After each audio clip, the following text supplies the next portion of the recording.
अब मैं अगले वक्ता के रूप में प्रोफेसर रमेश प्रसाद जी को आमंत्रित करना चाहूंगा। हमारे बीच में रमेश प्रसाद जी उपस्थित हैं।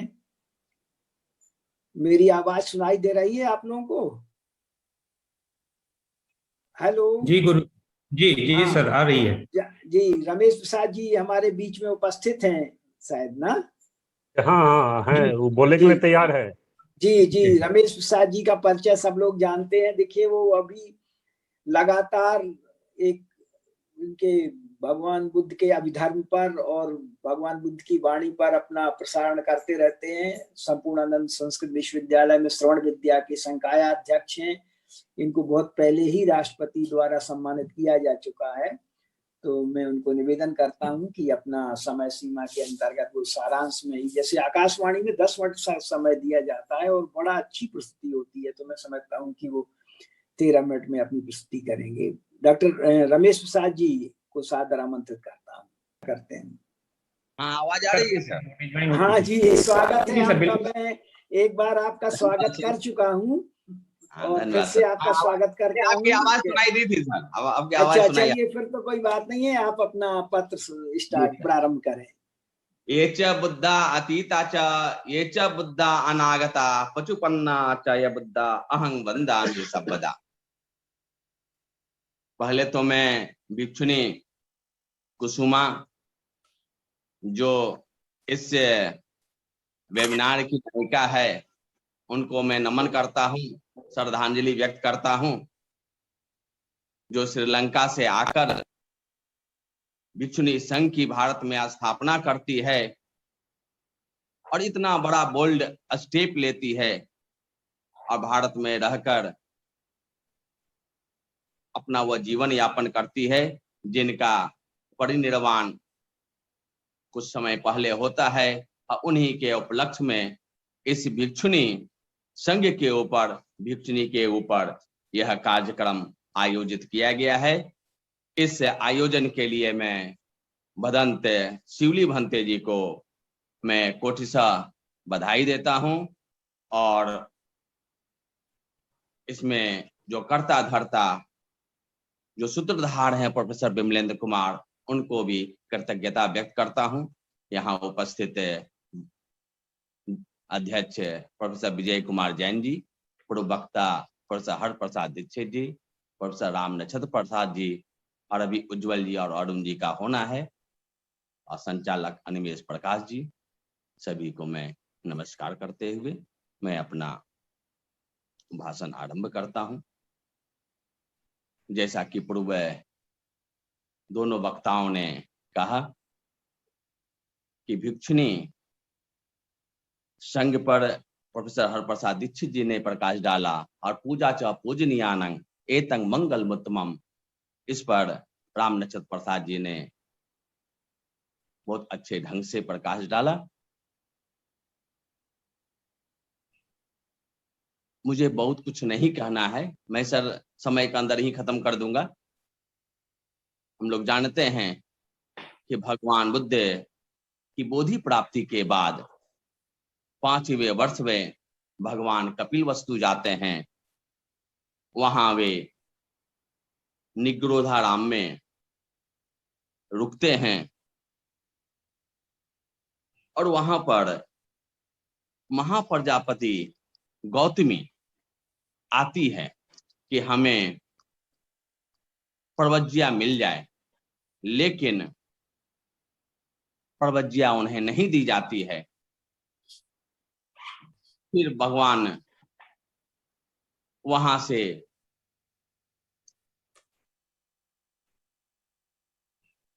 वैशाली आ जाते हैं। वैशाली के महावन कूटागार शाला में भगवान विहार करते हैं। महाप्रजापति गौतमी, जो गौतम सिद्धार्थ की माता थी, वे भी पीछे पीछे कई महिलाओं के साथ, महिलाओं के एक समूह के साथ वह भी वैशाली पहुंचती है, नंगे पैर पहुंचती है। एक महारानी आप समझ सकते हैं, उनके साथ जो भी महिलाएं चल रही थी वह भी राजवंश से संबंधित थी। वे सभी नंगे पैर वैशाली पहुंचती हैं इस आशा में कि हमें भी निर्वाण मिल जाए, हमें भी दुखों से मुक्ति मिल जाए, हम भी दुखों को पार कर जाए। यही एक लालसा थी।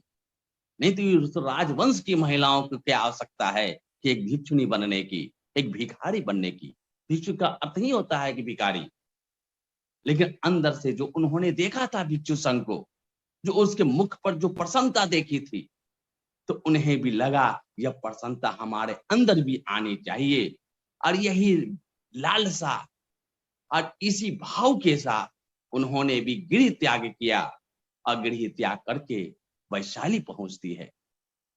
वैशाली में भगवान से पुनः प्रार्थना करती है, वह बात नहीं बनती है, तो फिर आनंद से उनसे मुलाकात होती है। आनंद से वह कहती है कि आयस्मा आनंदो भगवंतं एदद, भगवान से बोलती है भव्वो नुखो भंते मातु गामो। ये जो आनंद से जो बात होती है तो वह कहती है कि मैंने भगवान से कहा है, लेकिन भगवान जो है हमें प्रवज्ञा देने को तैयार नहीं है। तो फिर आनंद भगवान से प्रार्थना करते हैं कि आखिर आप क्यों जो है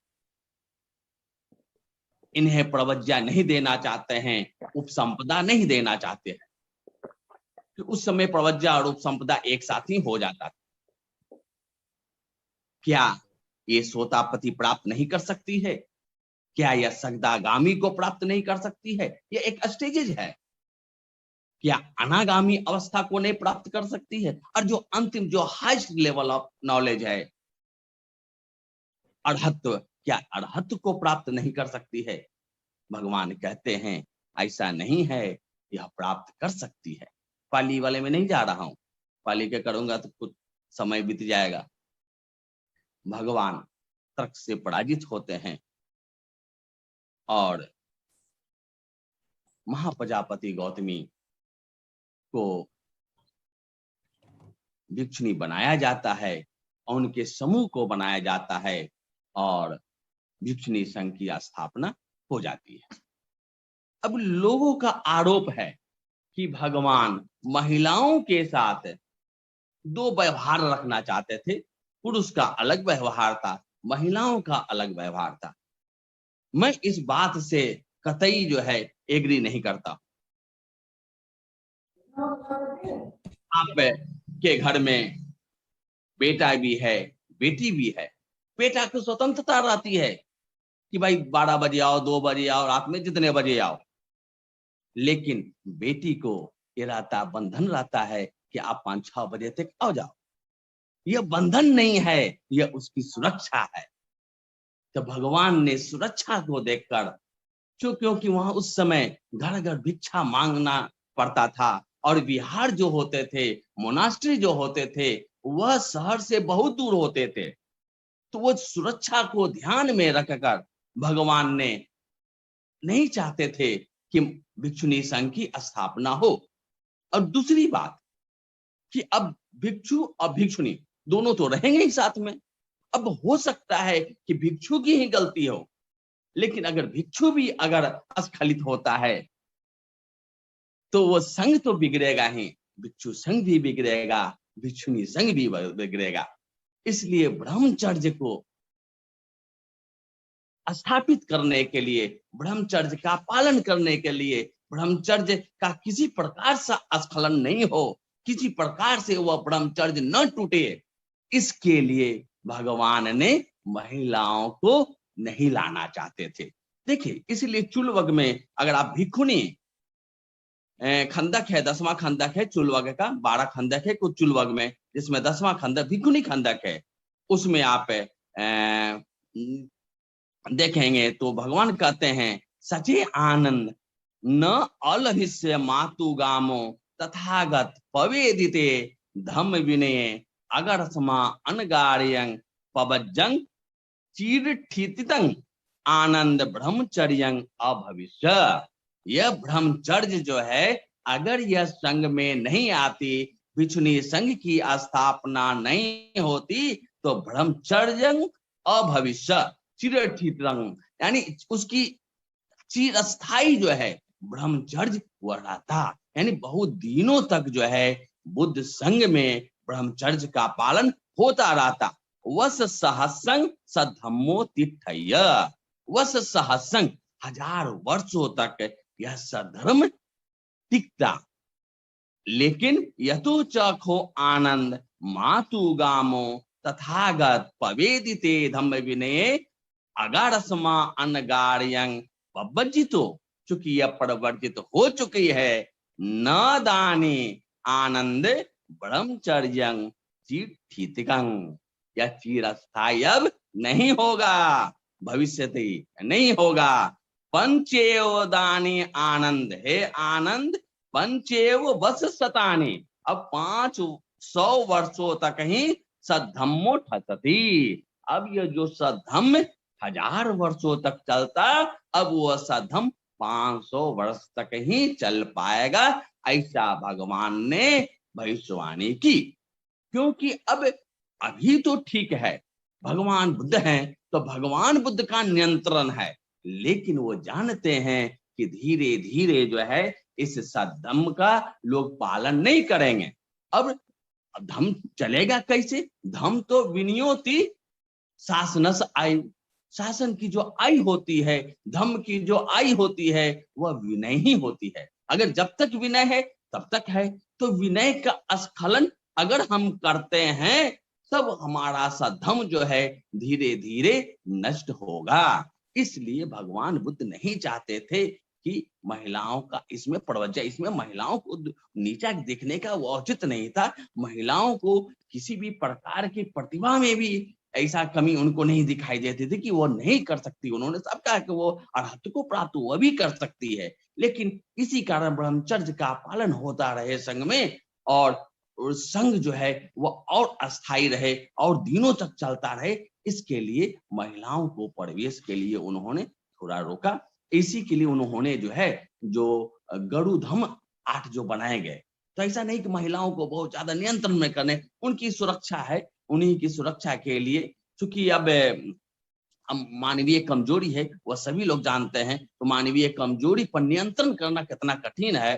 तो भगवान बुद्ध को ये करने पर जो है वो आपको 6 वर्ष तक लग गए। तो इसलिए उन मानवीय कमजोरी को हटाने के लिए भगवान बुद्ध ने मानवीय कमजोरी न हो, इसलिए अब पुरुष महिला या भिक्षु भिक्षुणी इकट्ठा न हो, तो उसको थोड़ा सा दबाया गया। और बायोलॉजिकली भी कहा जाता है महिलाएं में जो है ज्यादा जो है सेक्सुअल डिजायर होता है, इसलिए बुद्ध ने कहा कि उसके संपर्क में नहीं आना चाहिए। और जो बड़ा अगर छोटा भी भिक्षु है, छोटा का मतलब है उपसंपन्न कम उम्र का है, तब उसको भी जो है अभिवादन भिक्षुणी को करना चाहिए। ये तो हुई बात। हमें नहीं लगता है कि इसमें भगवान बुद्ध को के बारे में कोई अगर निंदा करता है तो हमें नहीं लगता ये उचित है। वह सद्धम को चिरस्थायी बनाने के लिए, महिलाओं की सुरक्षा के लिए भगवान ने ये कदम उठाया था। अब हमारा एक प्रश्न है कि भिक्षुणी संघ चली, वो चलती रही, अब फिर एक कारण से भारत से खत्म हुआ, लोप हुआ। खैर श्रीलंका पहुंचा, संघमित्रा ने वहां पर भिक्षुणी संघ की स्थापना श्रीलंका में की। अब धीरे धीरे वहां भी भिक्षुणी संघ कमजोर है। म्यांमार में भी ऐसी भिक्षुणी संघ आज भी वर्तमान में है, और थाईलैंड में भी है, लेकिन बहुत सशक्त नहीं है। इसका हमें लगता है कि यही कारण है, कई प्रकार की परेशानियां हैं। अब घर का काम जो है महिलाओं को देखना होता है, और महिलाओं को प्रवर्जित होकर उसका ज्यादा घर से राग भी रहता है, बच्चों से ज्यादा स्नेह रहता है, तो बच्चों को छोड़कर उनको जाना जो है ज्यादा कष्टकर लगता है। और सबसे बड़ी बात, आज के समय में बुद्ध जैसा कोई व्यक्तित्व नहीं है जो एक दिशा निर्देश दे सके, जिसका आचरण और वाणी दोनों एक हो। जब तक जब जो हम बोलते हैं सो हम नहीं करेंगे तो उसका प्रभाव समाज में नहीं पड़ेगा। यही कारण है कि भिक्षुणी संघ जो है कि स्थापना तो है, लेकिन बहुत जो है कमजोर स्थिति में है। और भारत में भी देखेंगे तो भिक्षु संघ बहुत तेजी से नहीं बढ़ रहा है। इसका भी कारण है कि जो हमारे भिक्षु जो थेर हैं, महाथेर हैं, तो वास्तव में जो थेर को होना चाहिए, महाथेर को होना चाहिए, वो उनके आचरण में उतरना चाहिए, तभी उनको आम जनता, उपासक जो है उस अनुकरण करेंगे और अपने बच्चों को भी या और लोग भी जो है भिक्षु बनने को, भिक्षु बनने को तैयार होंगे। मुझे लगता है मेरा समय अब हो गया है। पुनः हाँ मैं जी। सभी लोगों को पुनः धन्यवाद और बधाई देते हुए अपनी वाणी को विराम देता हूँ। धन्यवाद रमेश जी। आप